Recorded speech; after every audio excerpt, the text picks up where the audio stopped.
है कि अदम एतमाद नाफिज होने से होगा क्या, देखिए पूरी पैकेज रिपोर्ट।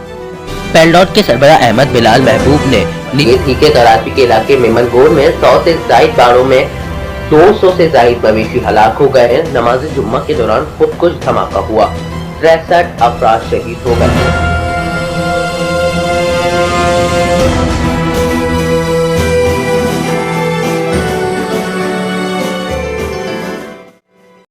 अस्सलामुअलैकुम, मैं हूं मोहम्मद अरीफ इमरान और आप देख रहे हैं अस्करी पॉइंट का show weekly news report card. हम इस शो के अंदर उस टॉपिक पर बात करते हैं जो कि आपके समझने के लिए अहम हैं, और साथ ही हम पूरे हफ्ते की कुछ बड़ी बड़ी खबरें भी शामिल करते रहते हैं और कुछ अलग खबरें भी। बिना टाइम वेस्ट किए वीडियो का आगाज़ करते हैं।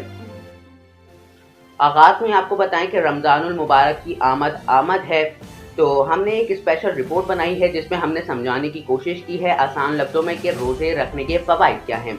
देखिए स्पेशल ट्रांसमिशन रिपोर्ट।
अब जानते हैं कि IMF की पाकिस्तान हुकूमत से तनख्वाहदार तबके के ऊपर टैक्स लगाने की तजवीज़ क्या है। हमने आसान लफ्ज़ों में एक रिपोर्ट बनाई है, देखिए। FIA की जानिब से पाकिस्तान के तनख्वाहदार तबके पर टैक्स की शरह बढ़ाने की तजवीज़ का माहिरीन टैक्स और मईशत ने एक ऐसे तबके से ज़्यादती के मुतरादिफ करार दिया है जो पहले ही महंगाई की बुलंद तरीन शरह की वजह से शदीद मालियाती मुश्किल की शिकार है। IMF और पाकिस्तान इस वक्त 6 अरब डॉलर के कर्जे प्रोग्राम के 7वें नजर सानी जायजे के सिलसिले में मज़ाकरात कर रहे हैं, जिसका ताहाल कोई नतीजा नहीं निकल सका है ताकि इसके तहत पाकिस्तान को अगली किस्त जारी की जा सके। IMF से 6 अरब डॉलर के कर्जे के हुसूल के लिए पाकिस्तान ने माजी में भी कुछ शराइत को पूरा किया ताकि इसके तहत इजाफी टैक्स को इकट्ठा किया जा सके, और कुछ शराइत पर पाकिस्तान की जानिब से अमल दरामद नहीं किया गया। ताहम IMF की जानिब से अब तनख्वाहदार तबके पर टैक्स का इजाफी बोझ टालने का कहा जा रहा है। इस तजवीज़ के तहत न सिर्फ टैक्स सिलेबस में तब्दीली के लिए कहा गया बल्कि इन पर टैक्स की शरह में रद्दो बदल की तजवीज़ भी दी गई है ताकि पाकिस्तान IMF की शराइत के तहत इजाफी टैक्स इकट्ठा करके अपने मालियाती नज़्म ज़ब्त को यकीनी बना सके।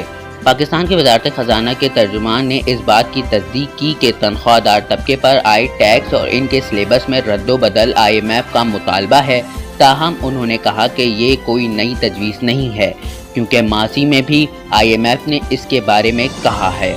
وزیر اعظم عمران خان کی جانب سے ملک میں پیٹرول، ڈیزل اور بجلی کی قیمتوں کو آئندہ مالی سال کے بجٹ تک منجمد کرنے کے لیے ٹیکس کی شرح کم کر دی گئی، جس پر IMF نے تحفظات کا اظہار کیا اور جس کے باعث تازہ ترین مذاکرات میں کوئی پیش رفت ابھی تک تو نہیں ہو سکی ہے۔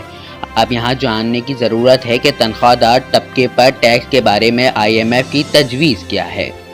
IMF کی جانب سے پاکستان کو تجویز دی گئی ہے کہ 50,000 روپے سے 62,500 تک ماہانہ تنخواہ لینے والوں پر 5% ٹیکس عائد کیا جائے گا۔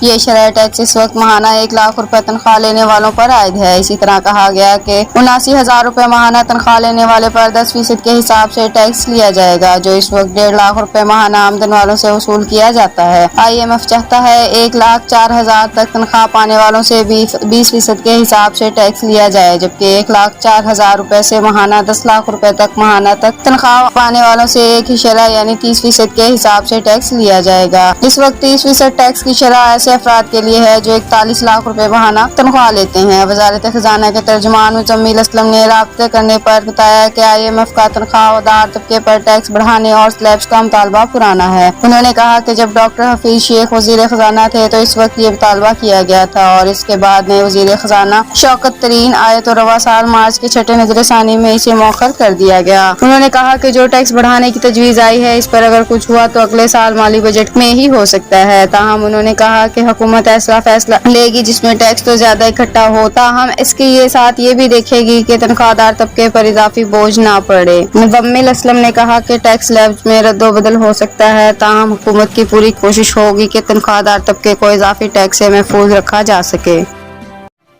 اب شامل کرتے ہیں کچھ بڑی خبریں۔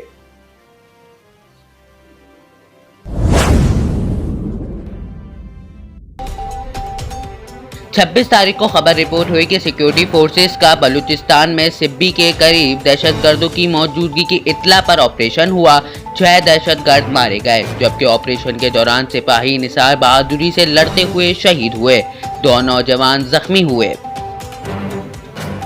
27 مارچ کو اسلام آباد میں PTI نے عمل بالمعروف جلسہ کیا۔ عمران خان نے بھی شرکت کی اور ساتھ ہی بڑی تعداد نے اس میں شرکت کی۔ 28 تاریخ کو اپوزیشن نے وزیر اعظم عمران خان کے بعد وزیر اعلیٰ پنجاب عثمان بزدار کے خلاف بھی تحریک عدم اعتماد جمع کرائی۔ 28 تاریخ کو وزیر اعظم کے خلاف تحریک عدم اعتماد پیش کی گئی اور اجلاس 31 مارچ تک ملتوی کیا گیا تھا۔ 28 مارچ کو پنجاب کے وزیر اعلیٰ عثمان بزدار نے پنجاب اسمبلی میں تحریک عدم اعتماد پیش ہونے کے بعد اپنے منصب سے استعفیٰ دے دیا۔ 30 مارچ کو ایک افسوسناک خبر رپورٹ ہوئی کہ اقوام متحدہ امن مشن کانگو میں پاک فوج کا ہیلی کاپٹر گر کر تباہ ہو گیا۔ حادثے میں افسران و جوان سمیت 8 اہلکار شہید ہو گئے۔ ISPR کی جانب سے جاری بیان کے مطابق افریقی ملک کانگو میں انتہائی افسوسناک واقعہ پیش آیا، جہاں پر پاک فوج کا پوما ہیلی کاپٹر گر کر تباہ ہو گیا۔ 30 مارچ کو MQM کا متحدہ اپوزیشن میں تحریری معاہدہ ہوا۔ وفاقی وزیر برائے IT امین الحق اور وفاقی وزیر قانون فرخ نسیم اپنے عہدے سے مستعفی ہو گئے۔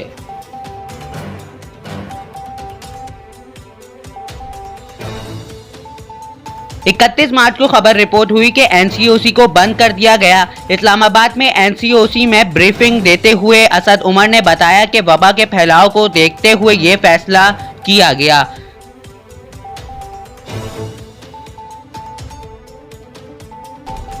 31 مارچ کو ڈپٹی اسپیکر قاسم سوری نے اپوزیشن کی جانب سے تحریک عدم اعتماد پر ووٹنگ کے مطالبے کو مسترد کرتے ہوئے قومی اسمبلی کا اجلاس اتوار دوپہر 11:30 بجے تک ملتوی کر دیا۔ اب وقت ہوا کچھ الگ خبروں کا۔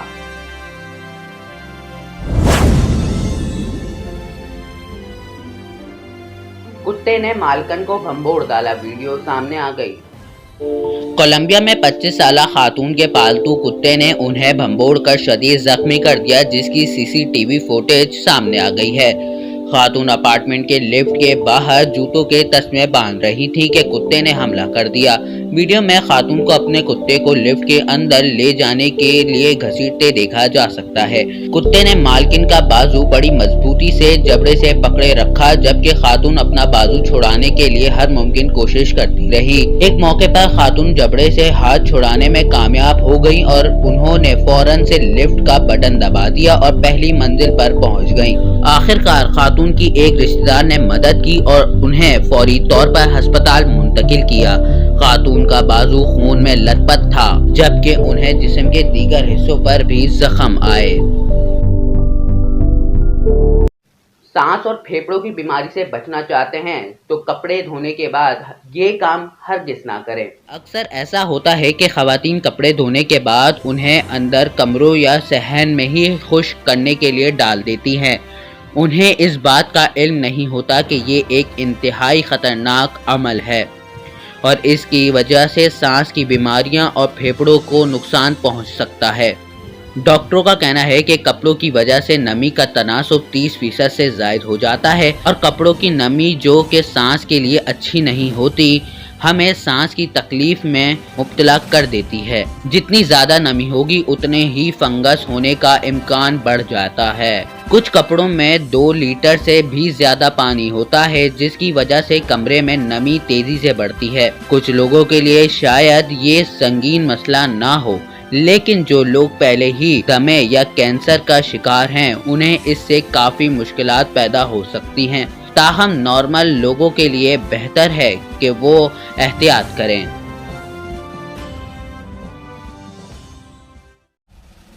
बर्लिन में गूंगे ने आलमी मुकाबला हुस्न जीत लिया। देखिए इस रिपोर्ट में। बर्लिन में गूंगे का आलमी मुकाबला हुस्न का इनेकाद किया गया, जिसमें कोयोबा के गूंगे को इस साल का खूबसूरत तरीन शैल करार दिया गया। मुकाबले के लिए ऑनलाइन वोटिंग की गई, जिसमें से गूंगे को 10,000 वोट मिले हैं, जबकि मजमूई वोटों की तादाद 16,000 से ज़ायद थी। जर्मन तहकीकी इदारे सैनिक नबरेक की जानिब से इसका ऐलान किया गया। आलमी मुकाबला हुस्न में इब्तदाई तौर पर 50 अनवाएं मुंतखब की गई, जिनमें से सिर्फ 5 का इंतखाब आखिरी और फैसला कुन मरहले के लिए हुआ, जिसके बाद इन 5 की तस्वीर वेबसाइट पर पोस्ट की गई और फैसला अवाम पर छोड़ दिया गया।